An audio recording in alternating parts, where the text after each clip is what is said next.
Hello students, today's topic is Coulomb's law in vector form.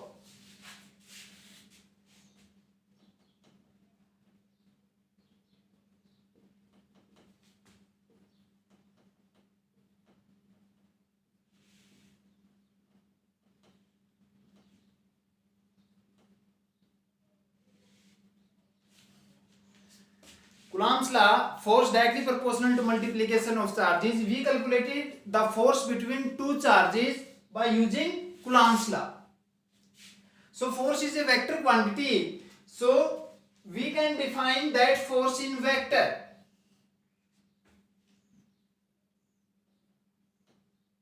We have two charges Q1 and Q2. And the position vector of charge Q1 is R1 and charge Q2 is R2.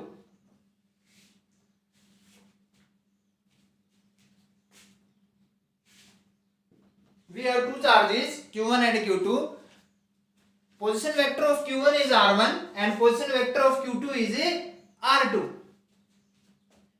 Q1 and Q2 are the same charges, so the force between charges Q1 and Q2 is repulsive force. कौन सा force लगेगा? Repulsion force लगेगा. Repulsion force इसको हम बोलते हैं F12 force. F12 means force on one due to charge 2. एक पे फोर्स दो के कारण. इसको बोलते हैं F21 force on 2 due to 1. दो पे एक के कारण फोर्स.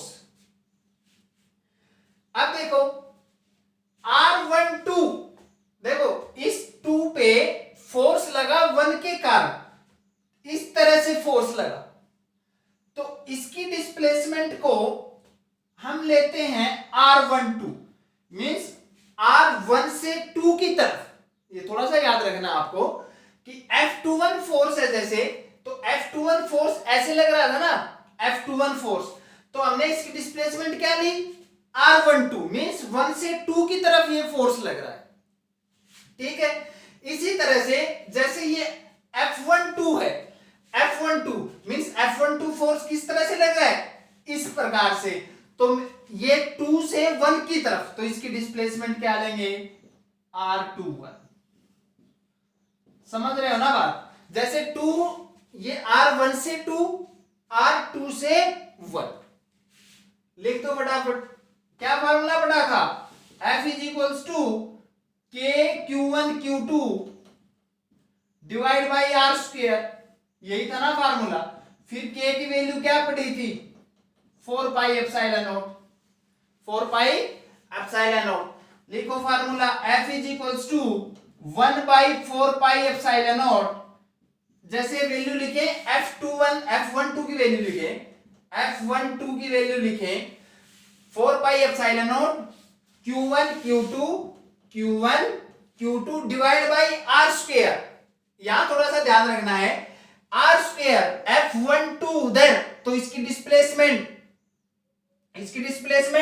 R21, 2 से 1 की तरफ R21 और इसका स्क्वायर. ये तो क्या हुआ? मैग्नीट्यूड. क्या हुआ?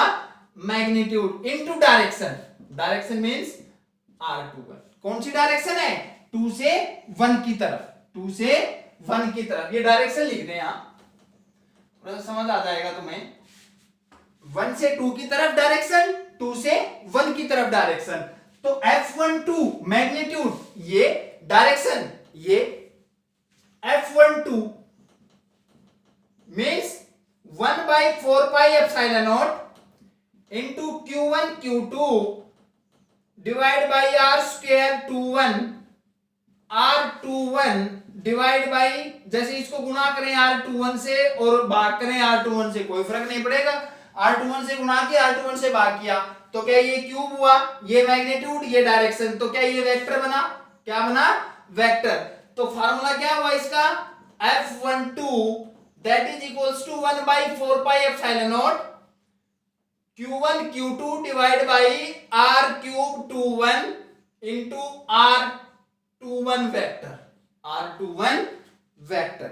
समझ आई ना बात? इसको ऐसे भी लिख सकते हैं जैसे R cube 21 means final 2 initial 1, R21 ये इधर था ना, तो फाइनल 1 इनिशियल 2, तो R1 माइनस R2, इस प्रकार से भी लिख सकते हैं। ठीक है, तो ये वैल्यू किसकी आई? F12 की। क्या इसी तरह से F21 वैल्यू निकाल देंगे? F21 से मैग्नीट्यूड 4πε0, यहां लिखेंगे similarly value of F21 Q1 Q2 divide by R cube 12 into R12 vector. यहां क्या लिखेंगे नीचे? यहां लिख सकते हैं R2 माइनस R1 का क्यूब। तो ये था अपना Coulomb's law in vector form. Coulomb's law जब हमने पढ़ा था तब ये भी बताया था कि it is an action reaction pair if for only on a central forces. So action reaction pair ये भी है, तो इसको ऐसे लिख सकते हैं every action there is equal and opposite reaction. So F12 equals to minus F21 minus F2। ये था Coulomb's law in vector form. सिर्फ ध्यान तुम्हें क्या रखना था? ध्यान रखना था डायरेक्शंस का। जैसे हमने F12 फोर्स लिया तो 2 से 1 की तरफ डायरेक्शन ली, F21 फोर्स लिया सो 1 से 2 की तरफ डायरेक्शन ली। नेक्स्ट टॉपिक है अपना इस चैप्टर का superposition principle.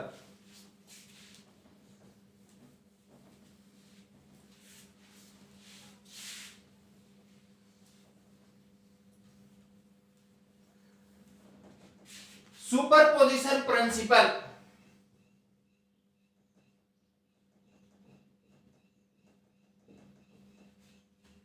algebraic sum of all the forces, algebraic sum of all the forces means ये भी algebraic sum of all the forces on one charge due to another charges, ऐसे बोल सकते हैं।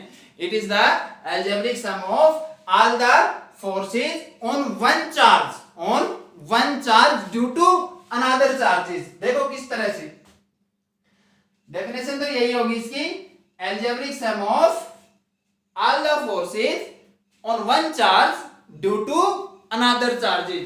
अब जैसे हमारे पास एक चार्ज Q नोट है, मान लिया Q नोट का पोजीशन वेक्टर R नोट है, और चार्जेस है अपने पास Q1 चार्ज है, Q2 चार्ज है, Q3 चार्ज, ऐसे ही n तक चार्जेस है। कहां तक है? n तक। और हम एक चार्ज पे और सारे चार्जेस के कारण फोर्स देख रहे हैं और उनका सम क्या कहलाता है? Superposition principal. क्या कहलाता है? Superposition principal. मान लिया Q1 R1 position vector, R1 position vector है, R2 है, ऐसे ही R3 मान लिया, Rn है। ठीक है, तो Q1 क्या रिपेल होगा इस तरह से, Q0 पे Q2 के कारण, Q3 का Q0 के कारण, Qn का Q0 के कारण, इस तरह से। तो जो फोर्स है अपना F, जैसे कौन से पे निकाला?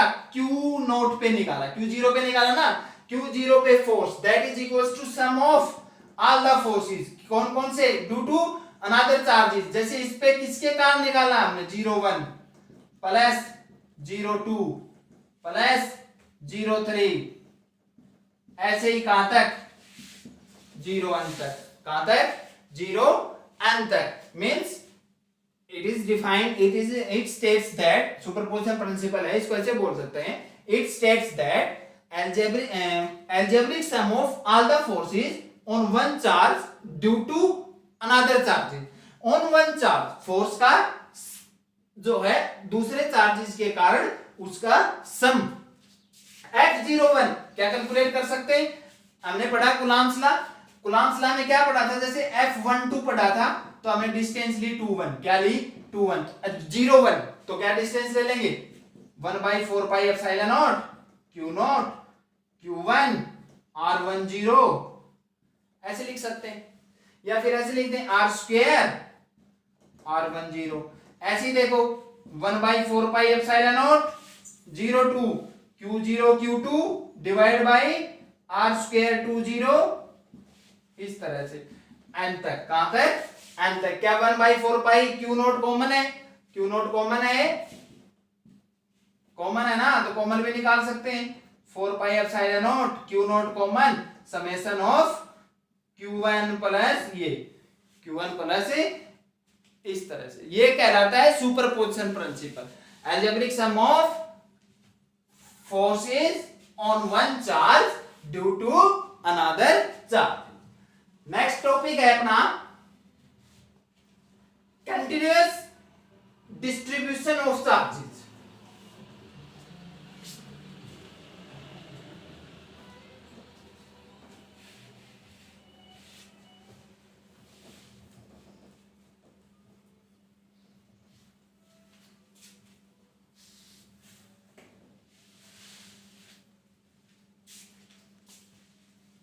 continuous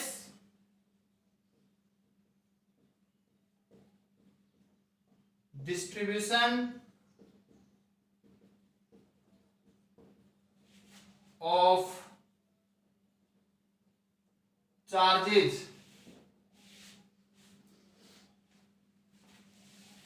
डिस्ट्रीब्यूशन तीन प्रकार के, एक जिसको बोलते हैं लीनियर चार्ज डेंसिटी,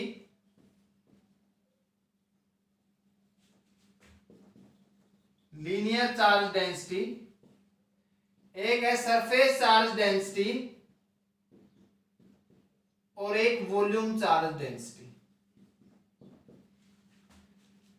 अब डिस्ट्रीब्यूशन तीन प्रकार के सीखेंगे हम, एक तो लीनियर चार्ज डेंसिटी, एक सरफेस चार्ज डेंसिटी, एक वॉल्यूम चार्ज डेंसिटी।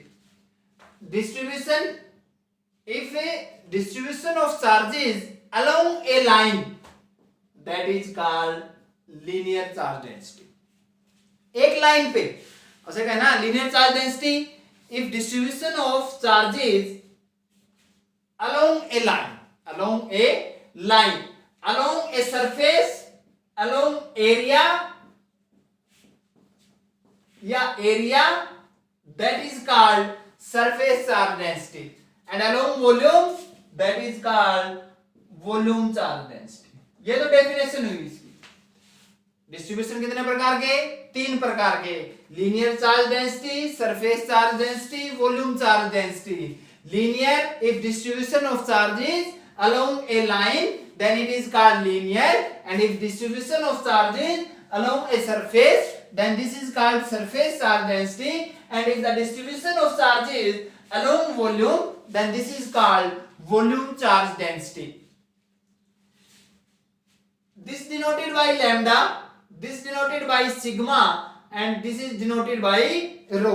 लीनियर को किससे डिनोट करते हैं, लीनियर को डिनोट करते हैं लैम्डा से, सरफेस को डिनोट करते हैं सिग्मा से, वॉल्यूम को डिनोट करते हैं रो से। And lambda equals to del Q divide by del L, sigma equals to del Q divide by del S, and rho equals to del Q divide by del V. Means lambda जो है distribution of charges along a line, distribution of charges along the surface, distribution of charges along the volume. तो lambda equals to del Q divide by del L, sigma equals to del Q divide by del S, and rho equals to del Q divide by del V. Lambda की unit del Q means coulomb, length metre, so lambda के क्या कहेंगे हम, coulomb पर metre, coulomb पर metre. ये coulomb, ये metre square, so क्या कहेंगे कूलम पर मीटर स्क्वायर, कूलम पर मीटर स्क्वायर। रो कूलम पर मीटर क्यूब। ये थे अपने पास डिस्ट्रीब्यूशन ऑफ चार्जेस के तीनों part, linear charge density, surface charge density, volume charge density. Linear along the line, surface along a surface, volume along the volume। This is denoted, linear denoted by lambda, surface denoted by sigma, and volume denoted by rho। Lambda equals to del Q divided by del L, lambda unit coulomb per meter, surface denoted by sigma, unit coulomb per meter square and volume denoted by rho del q divided by del v unit coulomb per meter cube. अब how much force कितना Coulomb's law से निकालेंगे. जैसे हमारे पास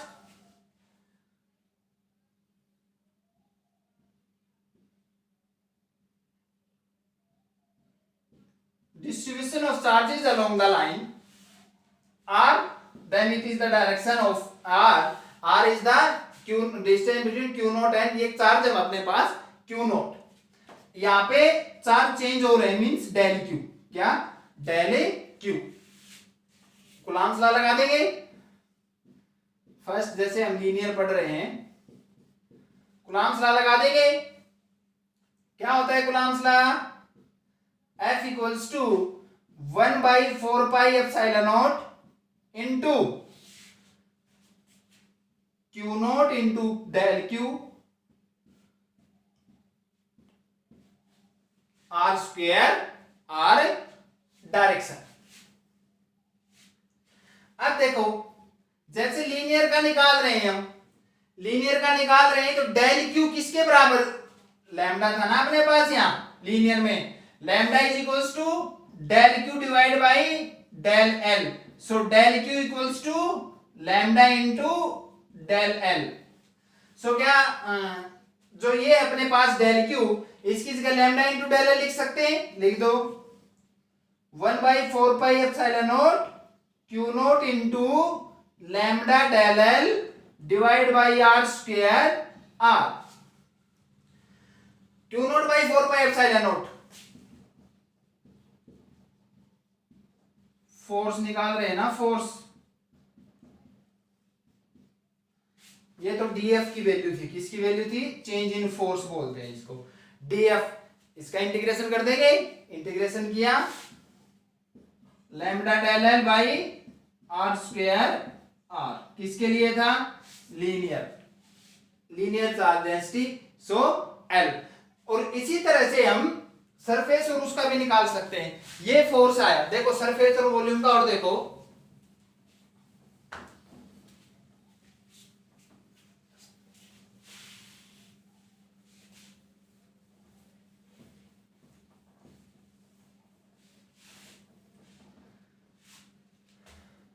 एक surface है अपने पास.